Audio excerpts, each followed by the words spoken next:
Train right with Julia here. Just relaxing on this chilly Sunday day with the pooches. Everybody's kind of chilling. Roscoe's in his kennel. I just have him for the weekend as Lisa's gone to a hair show.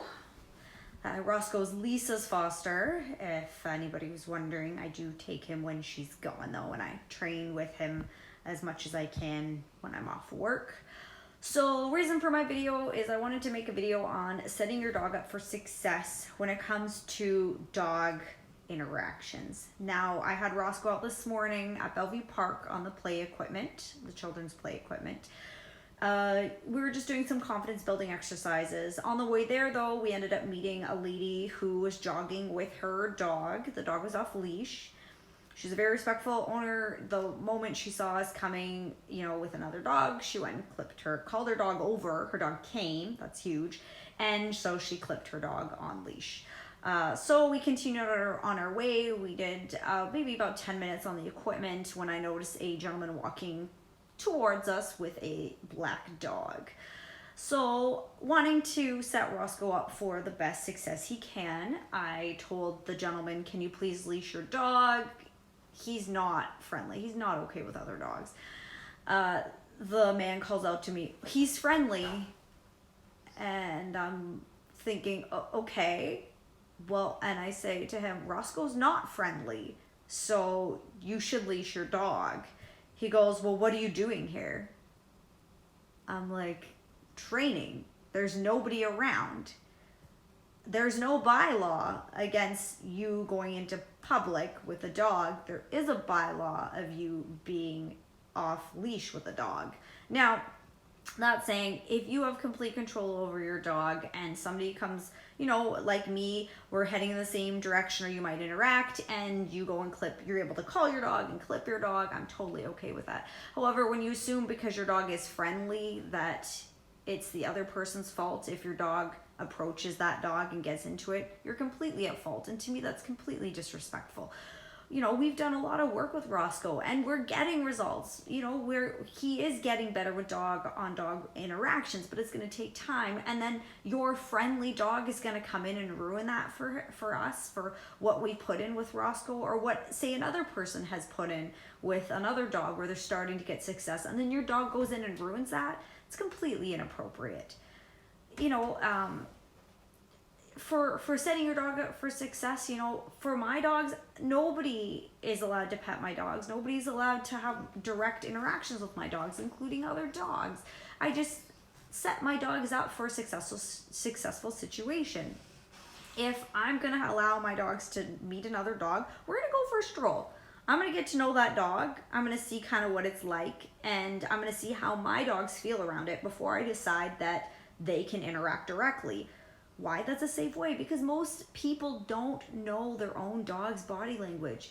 They may say that they do, but the majority of dog owners are clueless. Do you know how many people, one, let their dog off leash, they have zero recall, and continue to do it, and then their dog rushes up to another dog and causes a dog fight? Or the other thing where you've got two people walking dogs on leash, and the one person goes, is your dog friendly? And the other person says, oh yeah, my dog loves dogs. And there's a dog fight.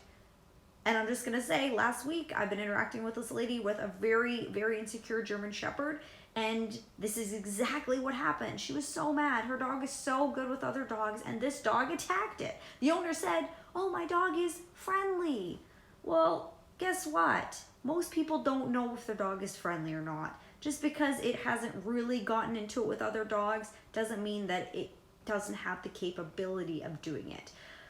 For myself, I like to observe the dog and its behavior before I decide if my dog can interact with it. Why? Because I'm going to set them up for success. I've got a dog who's bomb-proof, absolutely bomb-proof.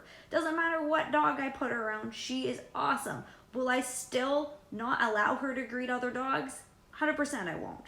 Because I don't want to take the chance of another dog attacking her and her being fearful. Even if it does, I know that she's probably good, but I'm not going to put her in that situation. It's not fair. So if you're that person with a friendly dog that lets your dog meet everybody, you take a risk. You take a risk by allowing your dog to meet another dog that you don't know and that dog has never met. And then also the risk that your dog could cause a fight, and it may just be a scuffle, there may be no blood, but for a dog like this little German Shepherd, it's pretty traumatizing and can take a while for it to get over, or it can cause it to be fearful for the next meeting that it has with another dog. Or what's even worse, the owner of the dog can be tense whenever they go to greet another dog after that and cause their dog to cause fights with another dog that they're interacting with, especially on leash.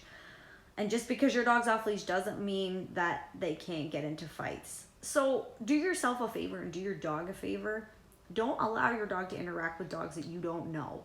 You know, the dog park's a dangerous place. A lot of people, they just take the leash off and they don't know when their own dog is in distress. And I've gone there, I've talked with people. They go, I don't know when my dog's okay and when my dog isn't. And to me, that's important.